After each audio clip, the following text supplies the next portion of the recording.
Ngayon, meron tayong liquidity provider, broker, at retail trader. Nagsisimula yan sa contracts. So dito, sa Forex, ang gagamitin natin ay spot contracts. Ang spot contracts ay pag-buy o pag-sell ng pairs na babayaran at predetermined maturity. Si broker, siya ang nabili ng contract sa liquidity provider. At ang contract na ito, ang bibili natin kay broker para magkameron tayo ng position or entry sa market.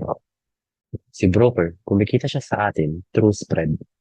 Ito yung gap between buy or sell na makikita natin sa chart. Commission. So parang pag-sales lang yan. Kapag nakabenta ka, merong commission. Swap. Kapag nag-hold ka overnight or over the weekend, time na matagal pa sa isang araw. Deposit fee at withdraw fee. So, kung pipili tayo ng broker, pwede natin itong maging basihan. Yung kanyang spread, maliit ba? Commission, swap, at yung transfer fee. Then itong contract na binili kay broker ay kailangan naman bilhin kay liquidity provider. Ngayon, ang gagawin ni liquidity provider sa contracts ay hahanapan niya ito ng bibili or magsasell. So sample, bumili tayo, nag-buy position tayo.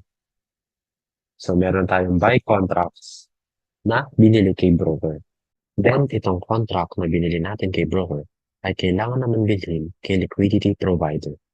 Ngayon, ang gagawin ni liquidity provider sa contracts ay hahanap naman siya ng pagbebenta nito. So itong buy contracts natin ay hahanapan naman ng seller ni liquidity provider.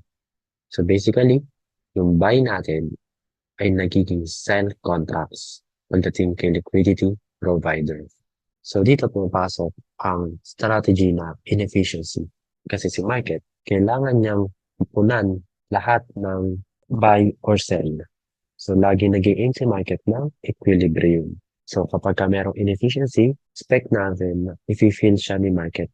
So ito ang flow ng contracts at pera natin. Meaning, si broker ay isang middleman lang. So kapag yung buy position natin yung nag-profit, ibig sabihin, yung sell position ng liquidity provider, siya naman yung negative or siya yung matatalo. Pero kapag naman yung sell position ng liquidity provider ang nag-profit, syempre yung buy naman natin yung matatalo. So basically, it's liquidity provider versus the retail trader.